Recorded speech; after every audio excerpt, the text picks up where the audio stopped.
Hello दोस्तों, कैसे हैं आप सब। उम्मीद है अच्छे होंगे। और एसआर नोबेल स्टूडियो में आपको बहुत बहुत खुशामदीद। आज हम लेकर आए हैं आपके लिए बहुत ज़बरदस्त नोवेल जिसका नाम है जादू चल गया।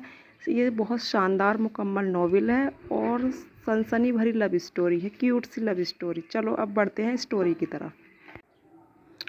हॉस्पिटल की बेंच पर बैठे उसे 2 घंटे हो गए थे। मुसलसल हरकत करते हुए उसके होंठ अब खामोश थे। आंखों के आंसू भी सूख गए थे। अकेलापन और उसका खौफ क्या होता है, इन 2 घंटों में उसे ये एहसास हो गया था।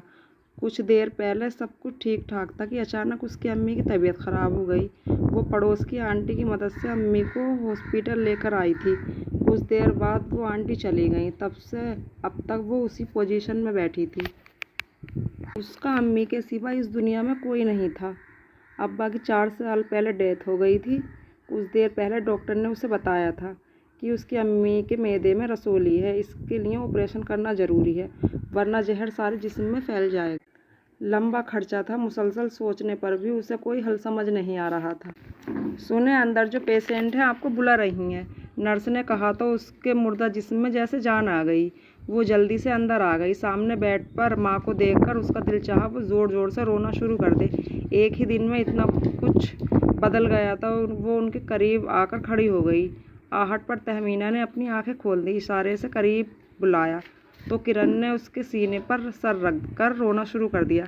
बेटा, ऐसे नहीं रोते, देखो अब तो मैं ठीक हूँ। तहमीना ने मुस्कुराकर उसे तसल्ली दी। फिर कुछ सोचते हुए बोली, मेरे पर्स में एक डायरी है, उसमें जमाल साहब का फ़ोन नंबर है। उन्हें फ़ोन करो। पहले अपने अब्बू का हवाला देना और फिर उन्हें कहना कि मैं उनसे मिलना चाहती हूँ। फिर पता नहीं बाद में मिल सकूँ या नहीं। किरण जो बहुत गौर से उनकी बात सुन रही थी, आखिरी बात पर रोने लगी। अम्मी, ऐसा मत कहें, मेरा तो सोचे, मैं क्या करूँगी। तहमीना ने फिर उसे साथ लगा लिया। किरण, ऐसा नहीं कहते, जाके फ़ोन करके आओ जल्दी से। डायरी लेकर वो फ़ौरन बाहर निकल गई। उसने जमाल अहमद का फ़ोन नंबर डायल किया। किसी ने फ़ोन उठाया था। सलाम करते ही उसने जमाल अहमद के बारे में पूछा। दूसरी तरफ से उसके बारे में पूछा गया। उन्हें बताएं कि सगीर नवाज़ का फ़ोन है। चंद पल के बाद उसने दूसरी आवाज़ सुनी। हेलो बेटा, मैं जमाल हूँ, सब खैरियत है ना। जमाल ने परेशानी से पूछा तो आंसू एक दफ़ा फिर किरण की आंखों से निकलने लगे। अंकल, मैं किरण बोल रही हूँ। हाँ बेटा, मैं जानता हूँ। तुम क्यों रो रही हो, सब ठीक तो है। अंकल, अम्मी की तबीयत बहुत ख़राब है। उन्होंने कहा है कि आपको फ़ोन करके बुला लूँ। कौन से अस्पताल में है। जमाल के पूछने पर किरण ने उन्हें अस्पताल का नाम बताया। अच्छा बेटा, मैं कुछ घंटों में पहुंच रहा हूं, तुम परेशान ना होना और भाभी का ख्याल रखना। और उन्होंने फ़ोन काट दिया। फ़ोन रखकर वो अम्मी के पास आ गई, लेकिन वो दवाइयों के असर से सो चुकी। तो वो बाहर आकर बेंच पर बैठ गई। उसे बैठे बैठे काफ़ी देर हो गई थी। बीवी, आप ऑपरेशन के लिए रकम जमा करवा दें ताकि आपकी वालिदा का ऑपरेशन किया जा सके। किरण ने चौंक कर नर्स की शक्ल को देखा, क्योंकि तहमीना ने उसे रकम के बारे में कुछ नहीं बताया था। इससे पहले कि किरण कोई जवाब देती, एक आदमी उनके पास आकर रुक गया। Excuse me Mrs Tahmina, Sagir का रूम यही है, उसने पूछा। और तभी उसकी नज़र किरण पर पड़ी तो वो मुस्कुरा दिए। मैं जमाल अहमद हूँ, आप किरण है ना। उनके कहने पर किरण ने हाँ में सर हिला दिया तो वो आगे बढ़े और उसको गले लगा लिया। गले लगते ही किरण फिर से रोने लगी। नहीं बेटा, रोते नहीं, तुम तो इतनी बहादुर बच्ची हो। चलो आंसू साफ करो और मैं आ गया हूँ ना, सब ठीक हो जाएगा।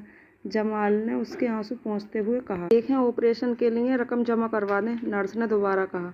रकम कहाँ जमा करनी है, जमाल अहमद ने पूछा तो नर्स उन्हें बताने लगी।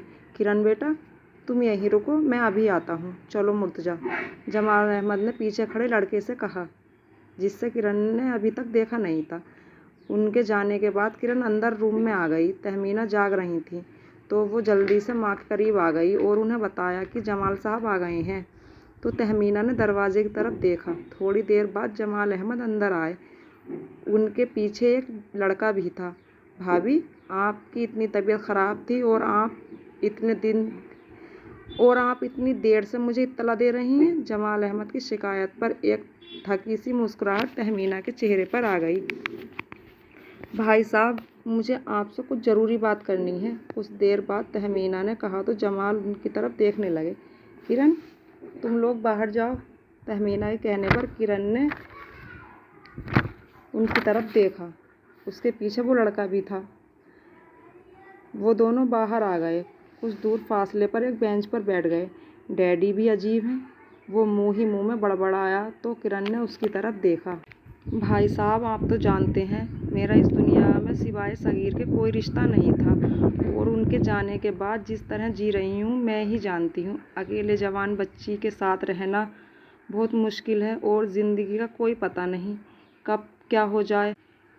मुझे हर वक्त किरण की फ़िक्र रहती है, मेरे बाद उसका क्या होगा। मैं चाहती हूँ कि मेरी ज़िंदगी में वो किसी मजबूत सहारे में बंध जाए। ऐसे में जहन में कोई आया जो मेरी मदद कर सकेगा, वो आप थे। मैं आपके आगे हाथ जोड़ती हूँ, आप किरण के लिए कुछ करें। तहमीना ने वाकई जमाल साहब के सामने हाथ जोड़ दिए, जो जमाल ने जल्दी से उनके हाथों को पकड़ लिया। भाभी, आप मुझे शर्मिंदा ना करें। किरण मेरी बेटी है, मैं बेटी की तरह उसका ख्याल रखूँगा, और अब आपको कुछ नहीं होगा। मैं किरण और आपको अपने साथ ले जाऊँगा। नहीं भाई साहब, मैं किरण के लिए एक मजबूत हवाला चाहती हूँ जिस पर कोई उंगली न उठा सके। मैं आपको मजबूर नहीं कर सकती, लेकिन आपके सिवा मैं किसी पर यकीन भी नहीं कर सकती। प्लीज़ भाई साहब, मैंने बहुत मजबूरी में ये बात कही है। प्लीज़ किरण के लिए कुछ करें। तहमीना रोने लगी। जमाल साहब मुश्किल में गिरफ्तार हो गए। वो सगीर से बहुत मोहब्बत करते थे। वो उनका दोस्त नहीं था, भाई था, एक बहुत अच्छा भाई। फिर वो एक नतीजे पर पहुँचे। ठीक है भाई, आप फिक्र ना करें, मैं आज ही किरण और मुर्तज़ा का निकाह करा देता हूँ। मुर्तज़ा के बारे में मैं आपको गारंटी देता हूँ, वो मेरा सबसे होनहार बेटा है। हाँ, एक बात है, किरण बहुत छोटी है, 8 साल का फ़र्क होगा, लेकिन अहद अगर यहाँ होता तो मैं उससे किरण का निकाह करवा देता। लेकिन इस वक्त मुर्तज़ा ही मेरे साथ है, अगर आपको एतराज़ ना हो तो। जमाल भाई, मुर्तज़ा हो या अहद, मेरे लिए इतना ही काफ़ी है। वो आपका बेटा है। मेरी किरण आपके पास होगी, एक मजबूत रिश्ते के हवाले से। तहमीना ने मुस्कुराकर देखा। भाई साहब, आज जो आपने मेरे और मेरी बेटी के लिए किया है, आज के दौर में कोई अपना भी नहीं करता। मैं आपका एहसान कभी नहीं भूल सकती। तहमीना ने एहसानमंदी की नज़रों से जमाल अहमद की तरफ देखा। आप आराम करें, मैं निकाह का बंदोबस्त करता हूँ। ये कहकर जमाल अहमद बाहर निकल गए। उन्हें बाहर जाता देखकर मुर्तज़ा और किरण खड़े हो गए। बेटा, आप अपनी अम्मी के पास बैठो, मैं थोड़ी देर में आता हूँ, जमाल ने किरण से कहा तो वो कमरे में आ गई। डैडी, सब ठीक तो है? मुर्तज़ा ने बाप को परेशान देखकर पूछा। हाँ बेटा, सब ठीक है। अपना मोबाइल ज़रा मुझे दो। और तुम अपने दोस्त से मिलने का कह रहे थे, जाओ मिलाओ, लेकिन 4 बजे तक लौट आना। मुर्तज़ा ने बाप को उलझी हुई नज़रों से देखा और मोबाइल देकर चला गया। शाम को जिस वक्त वो अस्पताल पहुंचा तो सामने अली और मामा को देखकर हैरान रह गया। मामा, आप? और यहाँ सब खैरियत है ना? मुर्तज़ा ने शाहिदा को देखकर पूछा। हाँ, जमाल का फ़ोन आया था, अभी आधा घंटा पहले पहुँचे हैं, शाहिदा ने उसे देखकर कहा तो वो अली की तरफ मुड़ गया। मुर्तज़ा बेटा, मेरी बात सुनना। जमाल अहमद की आवाज़ पर वो उनकी तरफ पलटा तो वो उसे लेकर कमरे में आ गए। उसके पीछे शाहिदा और अली भी आ गए। बेटा, मैं जो तुमसे कहूँगा उसे ध्यान से सुनना और मुझे गलत ना समझना। बाप की बात पर मुर्तज़ा ने उलझन भरी नज़रों से उसे देखा। बेटा, तुमने देखा है ना भाभी की तबीयत कितनी ख़राब है, और तुम जानते हो मैं सगीर से कितना अटैच था। इतना कहकर जमाल बेटे का चेहरा देखने लगे। वो उनकी बातों को समझ नहीं पा रहा था। डैडी, आप प्लीज़ खुलकर बात करें। बेटा, भाभी इस दुनिया में बिल्कुल अकेली हैं। बीमारी की वजह से वो बहुत डर गई हैं, बहुत परेशान हैं। वो चाहती हैं कि किरण उनके सामने किसी मजबूत रिश्ते में बन जाए, इसलिए मैंने उनसे तुम्हारी और किरण की शादी की बात की है। उन्होंने कहा तो वो अपनी जगह से उछल पड़ा। व्हाट? इस बात से आपका मकसद क्या है डैडी? कुर्बानी के बकरे के तौर पर मैं ही मिला था आपको? मैं इस लड़की को जानता नहीं हूँ और ना ही आज से पहले इससे मिला हूँ। ऊपर से वो मुझसे इतनी छोटी है, मेरी समझ में नहीं आता। आपने ऐसा सोचा भी कैसे? गुस्से की शिद्दत से उससे बोला नहीं जा रहा था। बेटा तुम अपनी डैडी की बात समझने की कोशिश करो। शाहिदा ने आगे बढ़कर बेटे को सहारा दिया। समझना तो आप लोगों को चाहिए मामा, ये कोई चंद घंटों का खेल नहीं है, मेरी पूरी ज़िंदगी का सवाल है। मैं किसी समझौते में बंधकर किसी ज़िंदगी बसर नहीं करना चाहता। इतना तो लोग लड़कियों को भी हक देते हैं ना।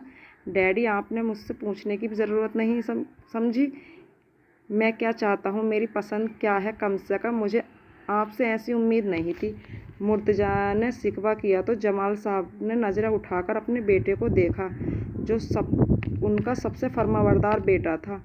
वो उठकर उसके करीब आ गए। मुर्तज़ा, मैं जानता हूँ मैंने तुम्हारी मर्ज़ी के बगैर ये फ़ैसला किया है, तो क्या एक बाप को इतना भी हक नहीं है कि वो अपने बेटे से इतनी उम्मीद रख सके कि वो दूसरों के सामने सुरखरू हो सके? मुझे तुम पर मान था, इसलिए इतना बड़ा फ़ैसला किया है मैंने। मैं भाभी से वादा कर चुका हूँ। तुम चाहो तो इनकार कर सकते हो और अगर चाहो तो मेरी बात की इज्जत रख सकते हो। तुम अब बड़े हो गए हो, मैं सिर्फ तुमसे रिक्वेस्ट ही कर सकता हूँ। उन्होंने कहा तो वो तड़प कर आगे बढ़ा और उनके हाथ पकड़ लिए। डैडी, आप मुझे शर्मिंदा कर रहे हैं, लेकिन आपको एक बार मेरे बारे में सोचना चाहिए था, उसने हारे हुए अंदाज में कहा। वो उनके सामने बेबस हो गया था। वो अपने बाप से इतना प्यार करता था कि उन्हें दुख नहीं दे सकता था, और इस बात का अंदाज़ा वो जमाल अहमद को अच्छी तरह था। खुश रहो, बाप की इज़्ज़त रख ली, और मैं तुम्हें जानता हूँ, तुम्हारी पसंद को भी। तुम देखना आज नाराज़ हो, लेकिन एक वक्त आएगा जब तुम मेरे इस फैसले को सराहोगे। जमाल अहमद ने खुशी से उसका चेहरा चूम लिया तो वो सिर्फ उन्हें देख कर रह गया। उनके पास खड़े अली और शाहिदा एक दूसरे को देखते रह गए। तो दोस्तों, कैसा लगा ये पार्ट आपको? उम्मीद है अच्छा लगा होगा, और पढ़ने में जो गलती हुई उसके लिए माजरत। और आपको अगला पार्ट इंशाल्लाह जल्द सुनने को मिलेगा। और वीडियो को शुरू करने से पहले हमारे चैनल SR नोबल स्टूडियो को सब्सक्राइब करना और वीडियो को लाइक करना मत भूलना। Bye bye.